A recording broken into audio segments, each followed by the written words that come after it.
Hey, saya ingin menyambut Anda kembali ke devosi harian kami. Kami telah membahas Yosua sepanjang minggu, pasang surut, kemenangan dan kekalahannya. Dan jadi sebenarnya hari ini kita akan mengamati apa yang terjadi setelah kemenangan. Jadi ayo, mari kita langsung pergi ke sesi devosi itu dan mari kita temukan apa yang kita lakukan setelah kita mengalami kemenangan. Kemenangan indah saat kita alami. Tapi kemudian muncul pertanyaan, apa yang akan Anda lakukan setelah merasakan kemenangan itu? Itu adalah pertanyaan yang sangat penting bagi kita semua. Dan itu juga merupakan pertanyaan besar bagi Yosua yang ia butuhkan untuk dijawab. Faktanya kita temukan Yosua meraih kemenangan besar. Dia menyaksikan Tuhan memberi kemenangan di Yeriko, lalu kekalahan, kemudian bertobat dan meraih kemenangan lagi.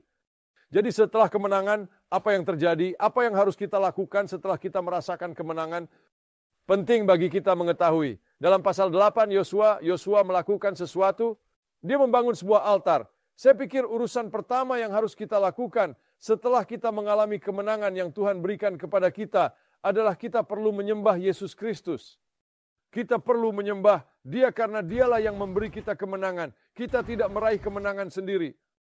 Kristus telah memenangkan kemenangan bagi kita. Saat kita menang dalam hidup, kita perlu cari tempat untuk menyembahnya, untuk meninggikan terima kasih, memuji, memberi Dia kehormatan dan kemuliaan atas tindakannya. Saya pikir yang harus kita lakukan seperti Yosua adalah membangun altar untuk menyembah Tuhan Yesus Kristus. Tetapi kemudian setelah kita melakukan itu, kita menemukan ada lagi yang sangat penting. Tuhan mengingatkan mereka akan firman-Nya tentang apa yang Dia telah katakan.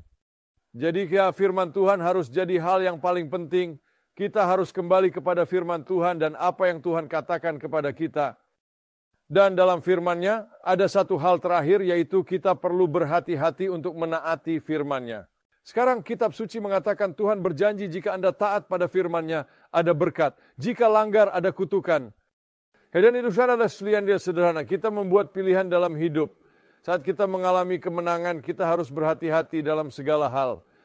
Menurut apa Tuhan katakan, itulah yang Dia beritahukan kepada Yosua. Dan setelah kemenangan, jika ingin terus melihat Tuhan bergerak, bekerja, dan melakukan hal besar dalam hidup, maka perlu menyembahnya.